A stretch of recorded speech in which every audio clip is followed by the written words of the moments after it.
معزز ناظرین السلام علیکم ورحمۃ اللہ، میں آپ کا میزبان محمد شاہد اشرف۔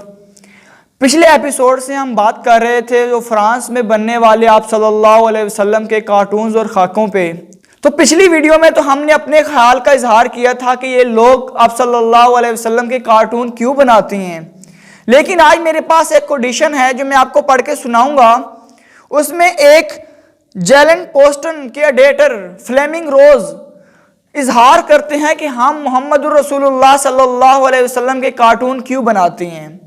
تو آج میں آپ کو یہ کوٹیشن پڑھ کے سناؤں گا۔ اس سے پہلے اگر آپ نے ہمارا چینل سبسکرائب نہیں کیا تو ہمارے چینل کو سبسکرائب کر لیں اور ساتھ بیل آئیکن کے بٹن کو دبائیں۔ اگر آپ کو ویڈیو اچھی لگے تو اسے لائک، شیئر اور کمنٹ کرنا نہ بھولیے گا۔ تو فلیمنگ روز کا کہنا ہے کہ میں چاہتا ہوں کہ مسلمانوں کو آزادی اظہار کے وہ تمام حقوق حاصل ہوں جو دوسروں کو حاصل ہیں۔ انہیں میرا مشکور ہونا چاہیے کہ میں ان سے کچھ لینا نہیں بلکہ دینا چاہتا ہوں، یعنی وہ حق جس میں وہ جو چاہیں کر سکیں۔ میرے لیے یہ اہم ہے کہ خوف زدہ معاشرے میں آزاد معاشرے کے لیے آواز بلند کرتا رہوں۔ جو لوگ سمجھتے ہیں کہ محمد صلی اللہ علیہ وسلم کے خاکے انہیں توہین مذہب ہے تو وہ اپنے تقدس کو دوسروں پہ تھوپ رہے ہیں۔ سیکولر جمہوریت کی نفی ہوگی۔ اس کا کہنا ہے کہ میں چاہتا ہوں مسلمان آزادی کی زندگی بسر کریں۔ مطلب کیا ہوا کہ وہ آپ صلی اللہ علیہ وسلم کی اطاعت کرتے ہیں، آپ صلی اللہ علیہ وسلم کے اسوہ حسنہ، آپ صلی اللہ علیہ وسلم کی طرز اور طریقے پہ چلتے ہیں، آپ صلی اللہ علیہ وسلم کی اطاعت کرتے ہیں۔ جس طرح آپ صلی اللہ علیہ وسلم کا لائف سٹائل تھا اس طرح مسلمان بھی اپنا لائف سٹائل بناتے ہیں۔ اس کا کہنا ہے کہ کیسے ہو سکتا ہے کہ ایک انسان جو کام کرے باقی پورا معاشرہ اسی طرح کام کرے؟ کیسے ہو سکتا ہے کہ ایک انسان کو جو ڈریسنگ پسند ہے، جس طرح کی وہ سوچتا ہے، جو چیز اچھی لگتی ہے یا بری لگتی ہے، وہی چیز باقی تمام لوگوں کو بھی اچھی یا بری لگے؟ کیسے ہو سکتا ہے کہ ایک شخص کو ٹربین پسند ہے، داڑھی پسند ہے، تو دوسرے لوگوں کو بھی وہی ٹربین یا داڑھی پسند ہو؟ اس لیے وہ کہتا ہے کہ میں مسلمانوں کو آزادی دلوانا چاہتا ہوں۔ نعوذ باللہ اس کے خاکوں سے جو اس نے خاکے بنائے ہیں، آپ دیکھ سکتے ہیں کہ ایک شخص دوسرے لوگوں کے پیچھے تلوار لے کے کھڑا ہوا ہے، ایک شخص لوگوں کے گلوں میں رسی باندھ کے آگے آگے چل رہا ہے، یا ایک شخص کندھوں میں بیٹھا ہوا ہے، دوسرے لوگ اس کو اٹھا کے لے کے جا رہے ہیں۔ مثال کے طور پہ اس کا کہنا یہ ہے کہ نعوذ باللہ آپ صلی اللہ علیہ وسلم لوگوں کے اوپر حکمرانی کرنے کے لیے لوگوں کو ڈرا دھمکا کے رکھتے تھے، اور آپ صلی اللہ علیہ وسلم نے ان کو اپنے طرز، اپنی شناخت و اپنی آئیڈینٹی کو باقی رکھنے کے لیے لوگوں کو بھی ایسی ڈریسنگ کرنے کے لیے کہا ہے، اور ان پہ یہ کمپلسری کر لیا ہے کہ تم نے یہ ڈریسنگ کرنی ہے، ایسی اپنی شیپ بنانی ہے جیسی وہ خود کرتے تھے۔ نعوذ باللہ اس کا کہنا ہے کہ میں تو مسلمانوں کو آزادی دلوانا چاہتا ہوں۔ یہ کیسے لوگ ایک شخص کے پیچھے چل کے اسی کی طرح زندگی بسر کرتے ہیں؟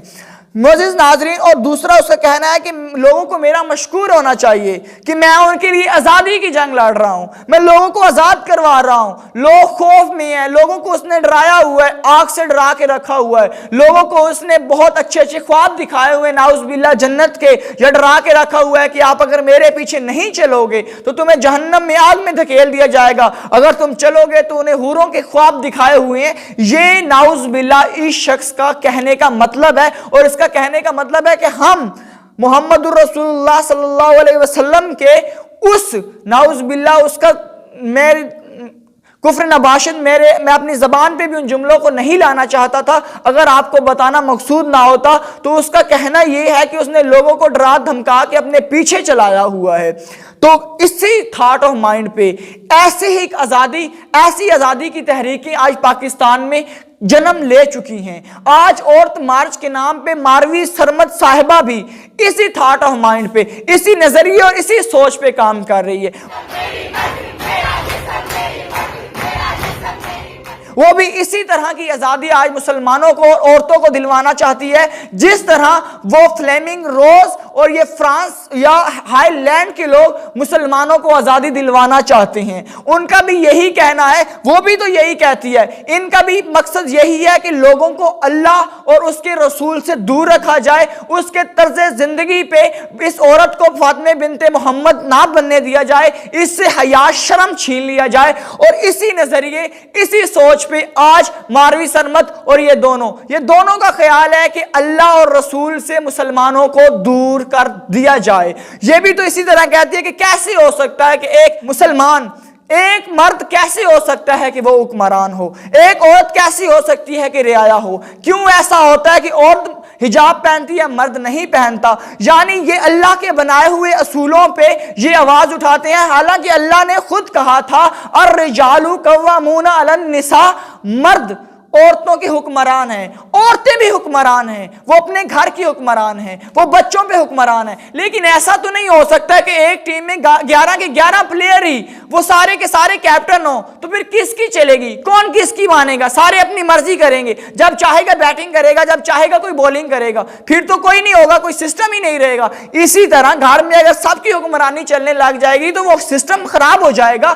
اس لیے مرد کو اللہ نے حکمران بنا دیا ہے، کیونکہ وہ باہر کے تمام معاملات سنبھال سکتا ہے اور گھر کے معاملات بھی سنبھال سکتا ہے۔ تو ماروی سرمد صاحبہ بھی بالکل اسی سوچ پہ، جس طرح وہ اللہ اور نبی سے دور کرنا چاہتی ہیں، یہ دونوں بہن بھائی ہیں، ایک کشتی کے مسافر ہیں، اس کا مقصد بھی اللہ اور نبی کے احکامات سے دور کرنا ہے، اور ماروی سرمد صاحبہ کا بھی یہی مقصد ہے کہ لوگوں کو اللہ اور نبی سے دور کیا جائے، اور اس کا یہی مقصد ہے کہ جو قرآن میں لکھا ہوا ہے ان آیتوں کو نکال دو۔ یہ تو اللہ کا اٹل فیصلہ ہے نا کہ لقد کان لکم فی رسول اللہ اسوۃ حسنہ، محمد الرسول اللہ صلی اللہ علیہ وسلم کی زندگی ہمارے لیے اسوہ حسنہ ہے، ہم نے اس پہ چلنا ہے۔ اسی طرح دوسری طرف الرجال قوامون علی النساء، یہ تو اللہ کے فیصلے ہیں۔ ابھی یہ دونوں بہن بھائی رل کے ہم سے وہ آزادی کیسے، وہ اصول ہم سے چھین کے ہمیں کیسے آزادی دلوا سکتی ہیں؟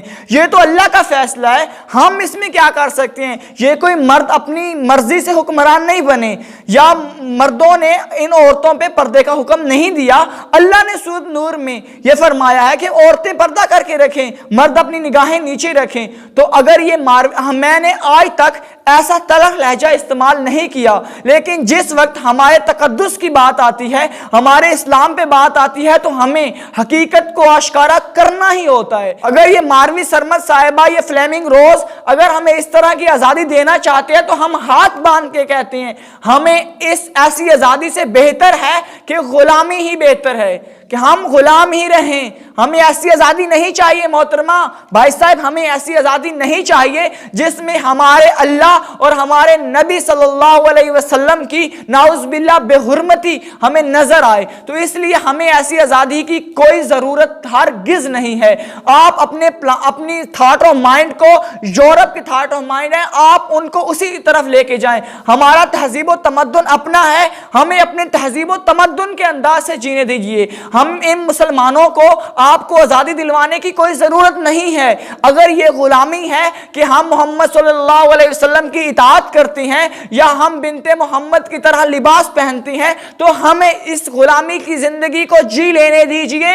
ہمیں مزہ آ رہا ہے اس غلامی میں، ہمیں اس غلامی کو انجوائے کر لینے دیجئے۔ آپ اگر اپنے اس تھاٹ آف مائنڈ کو چلانا چاہتے ہیں تو آپ کے لیے یورپ کے دروازے کھلے ہیں۔ آپ اپنے ان اصولوں کو، اپنے ان نظریات کو یورپ کی طرف لے جائیے، اور خوشی سے، اپنی خوشی سے ان کو چاہے ننگا نچائیں یا پھر انہیں جیسے مرضی ایک دوسرے سے ملاتے رہیں، لیکن مہربانی فرما کے ایسی آزادیاں ہم مسلمانوں کو یا اس پاکستان میں متعارف نہ کروائی جائیں۔